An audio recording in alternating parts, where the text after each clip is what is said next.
कम प्यारे बच्चों, आज हम उर्दू पढ़ेंगे जमाते दहुम, जिसमें पहला सबक मुकम्मल हो चुका है नात। अब हम पढ़ेंगे दूसरा सबक।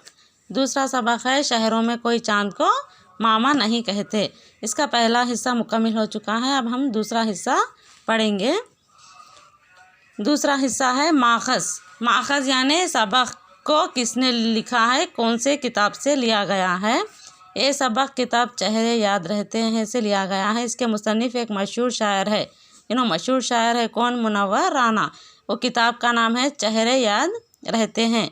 इससे ये सबक लिया गया है। कौन सा सबक? शहरों में कोई चांद को मामा नहीं कहता।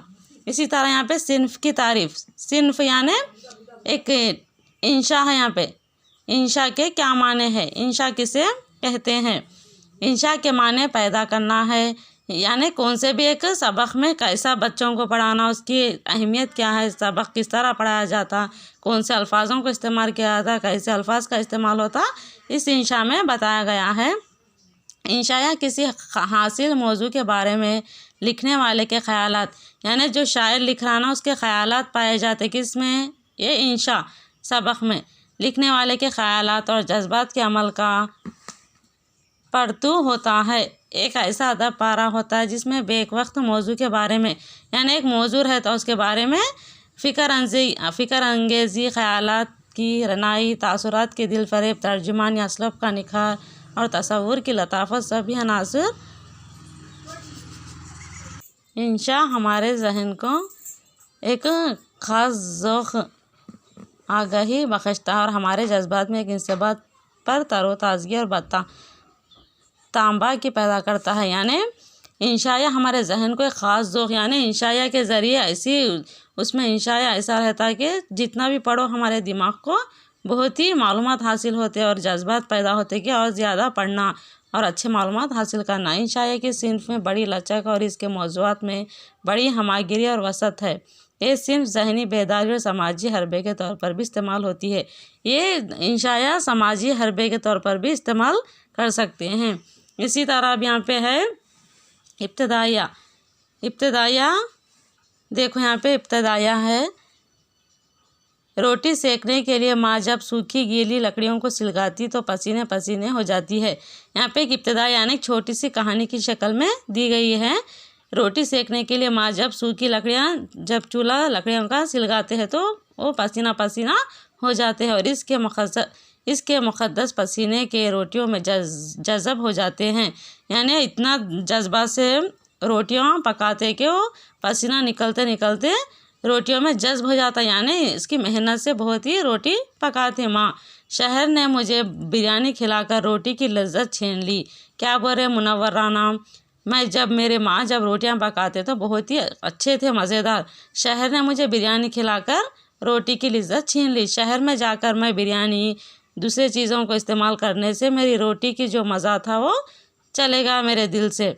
दूध के डब्बों ने माँ के दूध जायका छीन लिया। यानी वहाँ के दूध के डब्बों क्या हो, गांव का दूध से बहुत फ़र्क होने लगा। आज भी गांव में एक आदमी की मौत को गांव की मौत समझा जाता है। आज भी गांव में एक आदमी की मौत को गांव की मौत समझा जाता है। इसी तरह आज भी अगर गांव में एक शख्स की भी मौत हो गई तो तमाम गांव वाले गम मनाते कि एक गांव में एक शख्स मर गया तो मौत हो गया तो तमाम गांव वाले बहुत ही गम मनाते हैं। तमाम गांव की मौत समझा जाता है। लेकिन शहरों में इसी तरह नहीं होता।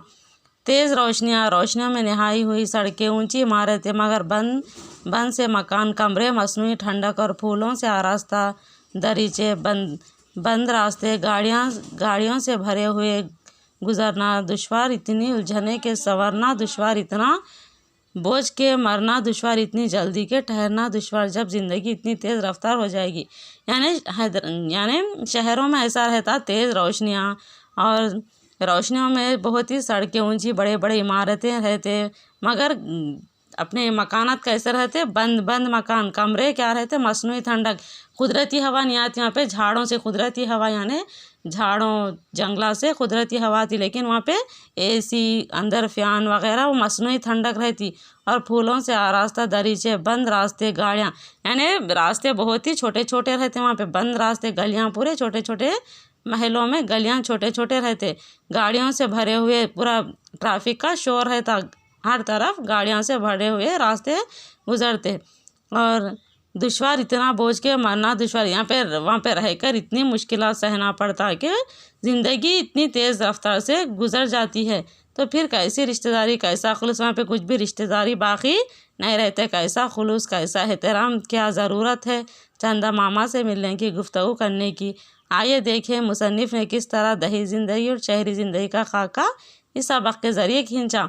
आइए देखेंगे कि मुसन्निफ़ ने शहर की ज़िंदगी कैसी है और देहाती ज़िंदगी कैसी है, इसके बारे में मुसन्निफ़ मुनव्वराना तफसीली तौर पर इस सबक में बयान करना चाहते हैं।